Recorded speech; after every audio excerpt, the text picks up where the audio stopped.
Welcome back all of you. Last video में हमने किया था कि परफेक्ट स्क्वायर्स होते क्या हैं। परफेक्ट स्क्वायर जैसे कि हमने किया था कि एक नंबर को 2 टाइम्स मल्टीप्लाई किया जाए तो उसका हमें स्क्वायर मिल जाता है। अब आज कुछ हम क्विक मेथड्स देख रहे हैं जिससे हमें ये आइडेंटिफाई करना इजी हो जाए कि एक नंबर जो है वो परफेक्ट स्क्वायर है या नहीं है। तो जैसे कि आप ये देख सकते हैं, दिस इज़ अ टेबल। अब 1 to 10 नंबर्स के यहाँ पे स्क्वायर्स फाइंड आउट कर रखे हैं। So these all are the perfect squares. 1 का स्क्वायर 1, 2 का स्क्वायर 4, 3 का स्क्वायर 9 एंड सो ऑन। तो these are all the perfect squares. अब अगर हमको क्विक मेथड से कुछ आइडेंटिफाई करना पड़े तो there are some properties. Like first property is no perfect square and with 2, 3, 7 और 8। अब यहाँ देखिए ऊपर टेबल में हमने परफेक्ट स्क्वायर जो फाइंड आउट करे हैं, इनके वंस प्लेस में, इनकी यूनिट्स प्लेस पे क्या डिजिट आ रही है? 1, 4, 9, 6, 5, 6, 9, 4, 1 एंड 0। अब एक परफेक्ट स्क्वायर जो होगा वो हमेशा उसके वंस प्लेस पे आपको क्या डिजिट पाई जाएगी, क्या डिजिट मिलेगी? 0, 1, 4, 5, 6 और 9। जिस किसी भी नंबर की वंस प्लेस पे डिजिट ये है तो वो एक परफेक्ट स्क्वायर है। अदरवाइज़ वो अगर ये डिजिट्स होती हैं तो वो परफेक्ट स्क्वायर नहीं है। नाउ सी, जैसे कि देखिए ये 1057 है, इसकी वंस प्लेस पे क्या है? 7, तो it is not a perfect square. यहाँ पे इसकी वंस प्लेस पे है 3, so it is not a perfect square and so on. Now property 2, if a number has 1 or 9 at the units place, अगर किसी नंबर के यूनिट्स प्लेस पे 1 है या 9 है तो उसका स्क्वायर हमेशा, जो आप अगर उसको स्क्वायर करोगे, 2 बार मल्टीप्लाई करोगे ना, तो उसके स्क्वायर में हमेशा 1 आएगा। क्योंकि आप देखिए अगर आप मल्टीप्लाई करेंगे, मान लिया आपने 21 को 21 से ही मल्टीप्लाई किया, तो अगर आप इसको मल्टीप्लाई करते हैं 2 टाइम्स, ऑब्वियसली 1 1 ज़ा 1 और लास्ट में आप जब अपना मल्टीप्लिकेशन का आंसर लिखेंगे तो वंस प्लेस पे 1 ही तो आएगा। और 9 9 ज़ा 81 करते हैं तो 81 में भी लास्ट में 1 ही आता है। इसलिए अगर किसी नंबर के यूनिट्स प्लेस में 1 है या 9 है तो उसका जब आप स्क्वायर करेंगे तो उसके वंस प्लेस पे 1 आएगा। और अगर एक किसी नंबर के पीछे 4 है, पीछे इन द मतलब आई मीन टू से यूनिट्स प्लेस पे, वंस प्लेस पे अगर 4 है या 6 है, 4 4 ज़ा क्या होता है? 16, 6 6 ज़ा क्या होता है? 36। तो उसकी ऑब्वियसली अगर आप उस नंबर को 2 टाइम्स मल्टीप्लाई करोगे, उसका स्क्वायर फाइंड आउट करोगे, तो उसके वंस प्लेस में हमें क्या डिजिट मिलेगी? 6। This is a quicker method. Now अगर हम देखें, see this example, what will be the units digit in the square of the following number। अगर आप ये गिवन नंबर्स हैं कुछ हमारे पास, इनका स्क्वायर करेंगे तो इनकी यूनिट्स प्लेस की डिजिट बतानी है, क्या होगी? यूनिट्स प्लेस की डिजिट बताने के लिए देखिए यूनिट्स डिजिट ऑफ 31 स्क्वायर। अगर आप 31 को 2 टाइम्स मल्टीप्लाई करेंगे तो पीछे दोनों की 1 1 ज़ा 1, 1 का स्क्वायर इज़ 1। 722 इंटू 722, 2 का स्क्वायर होगा, it means, and that is 4। 3 का स्क्वायर 9, 8 का square 64, it means ones place digit is 4। 6 का square 36, it means one's place digit is 6. Here we can see this. Okay, next property, एक perfect square के पीछे हमेशा even number of zeros होंगी। अगर odd number of zeros है किसी number के पीछे तो वो परफेक्ट स्क्वायर नहीं है। हमेशा जो है, जैसे कि ये एग्जाम्पल देखिए, इस नंबर के पीछे वी हैव 3 ज़ीरोज़, तो ये एक परफेक्ट स्क्वायर नहीं है। एक परफेक्ट स्क्वायर के पीछे हमेशा इवन नंबर ऑफ ज़ीरोज़ होनी चाहिए। So now property number 4, between the squares of the numbers n and n+1, मतलब n+1 का मतलब हुआ दो कॉन्जिक्यूटिव नंबर्स 2 एंड 3, 4 एंड 5। किसी भी दो कॉन्जिक्यूटिव नंबर्स के बीच में अगर आपके स्क्वायर्स में अगर पता लगाना है कि इनके बीच में कितने नॉन परफेक्ट स्क्वायर नंबर हैं, तो there is a formula for that. जैसे कि आपने 1 स्क्वायर और 2 स्क्वायर के बीच में पता लगाना है कि कितने नॉन परफेक्ट स्क्वायर नंबर हैं, तो क्या करेंगे? The formula is 2n to find out कि दो कॉन्सेक्यूटिव नंबर्स के बीच में कितने नॉन परफेक्ट स्क्वायर हैं। तो there are 2n non perfect square numbers. Non perfect square मतलब जो परफेक्ट स्क्वायर नहीं है। 6 स्क्वायर और 7 स्क्वायर के बीच में जैसे हमने पता लगाना है, कॉन्जिक्यूटिव नंबर्स होने चाहिए। Consecutive numbers means counting wise 7, 8, 9, 10, 11, 12, 13, 14 any two consecutive numbers के बीच में अगर पता लगाना है, जैसे 6 स्क्वायर एंड 7 स्क्वायर, इन दोनों के स्क्वायर के बीच में कितने नॉन परफेक्ट स्क्वायर नंबर होंगे? That will B 2 × n। n क्या है यहाँ पे? 6। 4 स्क्वायर एंड 5 स्क्वायर के बीच में n यहाँ है 4, तो 2n।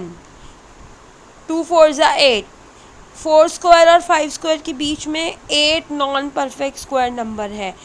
For example 18 perfect square नहीं है, 19 नहीं है, 20 नहीं है, and so on you can see here. Now property number 5, the square of an even number is always an even number and the square of an odd number is always an odd number। obviously किसी even number का square करेंगे तो हमें एक even number ही मिलेगा, odd number का square find out करेंगे तो हमें एक an odd number ही मिलेगा। जैसे कि 2, 8, 26, अब इसकी वंस प्लेस पे 6 है तो ये even number है, इसका आप स्क्वायर फाइंड आउट करेंगे तो वो भी एक इवन नंबर ही होगा, क्योंकि इसकी वंस प्लेस पे क्या है? 6 का स्क्वायर विल बी 36, उसके वंस प्लेस पे भी क्या होगा? 6। 283 इज एन ऑड नंबर। 283 का स्क्वायर करेंगे, 3 का स्क्वायर 9, तो ऑब्वियसली इसका स्क्वायर भी एक ऑड नंबर होगा। Next property number 6, the square of a natural number except 1 के अलावा बाकियों की बात करी जाए, is either a multiple of 3 और एक्सीड्स अ मल्टीपल ऑफ 3/1। मतलब एक नेचुरल नंबर का स्क्वायर अगर आप फाइंड आउट करो, बड़े से बड़ा कुछ भी हो, या तो वो 3 का मल्टीपल होगा, या तो वो 3 के मल्टीपल में +1 होगा, एक्सीड्स अ मल्टीपल ऑफ 3/1, किसी एक 3 के मल्टीपल से 1 ज़्यादा होगा।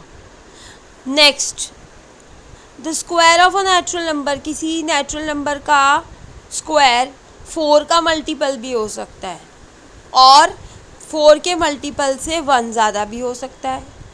ठीक है, पहला मैंने बोला 3 का मल्टीपल हो सकता है या 3 के मल्टीपल से 1 ज़्यादा हो सकता है। सेकंड, 4 का मल्टीपल भी हो सकता है, 4 के मल्टीपल से 1 ज़्यादा भी हो सकता है। Next, the square of a natural number ending with 5, अगर किसी नेचुरल नंबर को 2 बार मल्टीप्लाई करने पे, उसके स्क्वायर निकालने पे यूनिट्स प्लेस पे अगर 5 आ रहा है तो ऑब्वियसली वो 5 का ही मल्टीपल है, तो उसका क्या होगा? देखो, जैसे 25 स्क्वायर है तो 2 × 3 हंड्रेड्स + 25, ये एक पैटर्न फॉलो कर रहे हैं। आगे 3 है तो 3 × 4 हंड्रेड्स + 25, क्योंकि देखिए लास्ट डिजिट जो है वंस प्लेस पे वो 5 है, 5 का स्क्वायर तो 25 वो ऐड होगा ही होगा हर किसी में। और अगर आगे आप देखेंगे टेंस प्लेस पे 3 है तो 3 × 4, 4 है तो 4 × 5, लाइक यहाँ पे भी देख रहे हैं, अगर हम 75 का स्क्वायर निकाल रहे हैं, इसके वंस प्लेस में 5 है तो +25 तो होगा ही होगा।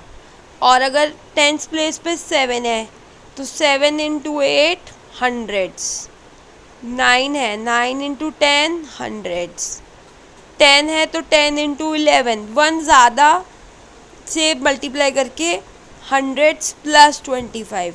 This is the way of finding out the square of quick method अगर किसी नंबर के वंस प्लेस पे 5 है।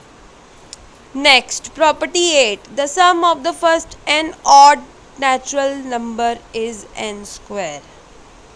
पहले एन ऑड नेचुरल नंबर, मान लीजिए एन मतलब कुछ भी हो सकता है, 5, 10, 20, 100।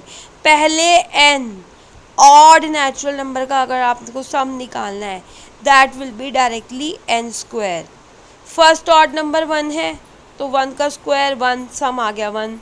सम ऑफ फर्स्ट 2 ऑड नंबर, पहले 2 ऑड नंबर काउंटिंग में 1 and 3, तो आपने क्या किया, पहले 2 ऑड नंबर्स लिए ना, तो 2 का स्क्वायर 4। 3 ऑड नंबर्स पहले लिए, उनका सम निकालना है, 3 लिया तो 3 का square 9 and so on. This is the way. Okay, squares के बाद हमारा नेक्स्ट टॉपिक आता है स्क्वायर रूट्स।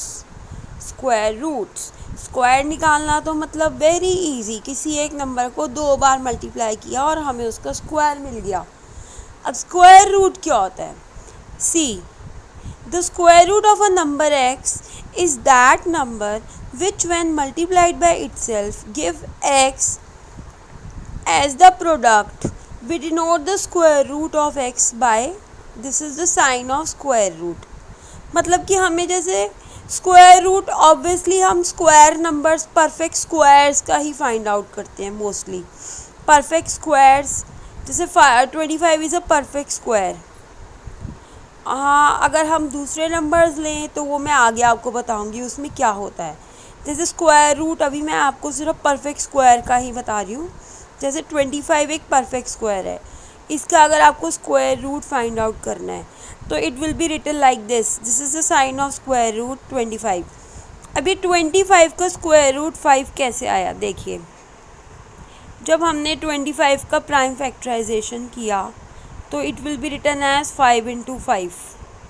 स्क्वायर रूट से ही हमें समझ में आता है कि स्क्वायर जहाँ पे भी पेयर बन जाए, यहाँ पे 5 का पेयर बन गया तो ये रूट से हट जाएगा और पेयर की जगह एक 5 बाहर आ जाएगा। मतलब कि now this 5 is free from root. Pair बन गया तो इसका एक 5 बाहर आ गया। यहाँ पे 6 6 = 36, 6 का पेयर बना, एक 6 बाहर आ गया। 7 का पेयर बना, 7 बाहर आ गया। 8 का पेयर बना, 8 बाहर आ गया। तो ये सारे जो हैं हमने स्क्वायर रूट्स निकाले हैं परफेक्ट स्क्वायर्स के। Next topic is Pythagorean triplet. Pythagorean triplet में देखिए, हमने ये एक टॉपिक है जो कि मोस्टली एक राइट ट्राइंगल में होता है, जिसमें हाइपोटेन्यूज का square is equal to perpendicular square plus base square होता है। अब यहाँ पे क्या है, नंबर्स में अगर हम देखें, if A B C are 3 number where C सबसे ग्रेटेस्ट है, C A से भी ग्रेटर है और B से भी ग्रेटर है, मतलब तीनों A B C नंबर में से C सबसे ग्रेटेस्ट नंबर है, such that A² + B² is equal to C², then ABC is called Pythagorean triplet. अगर ये कंडीशन सेटिस्फाई हो रही है कि A² + B² is equal to C², जहाँ पे C तीनों में से ग्रेटेस्ट है, then these number are said to form a Pythagorean triplet. जैसे कि एग्जाम्पल देखिए, फॉर एग्जाम्पल यहाँ पे 3 4 5 सबसे ग्रेटेस्ट है, 6 8 10 ग्रेटेस्ट है, 5 12 13 सबसे ग्रेटेस्ट है। These are all Pythagorean triplet. By because A² + B² is equal to C², 6² + 8² is equal to 10² and 5² + 12² is equal to 13²। अब अगर हम जनरली बात करें for any natural number m is greater than 1, यहाँ पे m is positive, okay, and greater than 1 है। m is any number greater than 1। Generally Pythagorean triplet की जो 3 टर्म्स हैं वो क्या होती हैं, 2m, m² - 1 एंड m² + 1, जहाँ पे m² + 1 is the greatest term of Pythagorean triplet. This is a Pythagorean triplet in general form. क्यों? क्योंकि ए है यहाँ पे 2m, बी है यहाँ पे m² - 1 और सी है m² + 1। a² + b² is equal to c²। अगर आपको Pythagorean write the Pythagorean triplet whose one member is, आपको तीनों टर्म्स में से, तीनों मेंबर में से एक मेंबर 14 दे रखा है, ठीक है। आपको बाकी दो मेंबर्स निकालने हैं पाइथागोरन ट्रिपलेट के। अब हमें जैसे भी नो दैट हमें पता है कि पाइथागोरन ट्रिपलेट की तीन जो जनरल टर्म्स हैं वो है 2m, m² - 1 and m² + 1। This is a Pythagorean triplet in general form. अब अगर 14 है, 14 को आप 2m is equal to 14 put करोगे तो यहाँ पे आपको m की वैल्यू 7 मिल जाएगी। m की वैल्यू आपको मिल गई। बाकी दो में आप देखिए यहाँ पे 2 यहाँ मल्टीप्लाई हो रहा है ना, तो इसके नीचे जाके डिवाइड हो जाएगा। तो 2 7 = 14, m हमें 7 मिल गया। इस तरीके से हमें m की वैल्यू मिल गई। नाउ हमने क्या सपोज किया था कि जो 14 है वो 2m है, a है, तो हमने इसको इसके इक्वल रखा so that we get the value of m। हमें जो m की वैल्यू हमें ऑब्टेन हुई है, हम बाकी टू टर्म्स में m की प्लेस में 7 पुट करेंगे। 7², 7 7 = 49 - 1 हमें b भी मिल गया और सिमिलरली हमें c भी मिल गया। हमारा पाइथागोरन ट्रिपलेट हमें 14 48 50 is the required Pythagorean triplet. Similarly b part is 16। हमने माना कि 2m इज इक्वल टू 16। 16 जो है वो a है। General terms 2m, m² - 1 m² + 1 है। हमने माना 2m जो है वो 16 है, इक्वल्स टू 16। पहली टर्म यही है। इसकी हेल्प से हमें m की वैल्यू मिल गई। 2 मल्टीप्लाई हो रहा है, यहाँ आके डिवाइड हो गया, तो 2 8 = 16। और m की वैल्यू से हमने बाकी दो टर्म्स में m की वैल्यू पुट करी और बाकी पाइथागोरन ट्रिपलेट की दो टर्म्स फाइंड आउट कर ली, जिससे हमें हमारा पूरा पाइथागोरन ट्रिपलेट मिल गया। And so on. आज के लिए इतना ही। Let's meet in the next class for with more and more topics. Let's hope you enjoy the topic and understand at your best. Bye bye.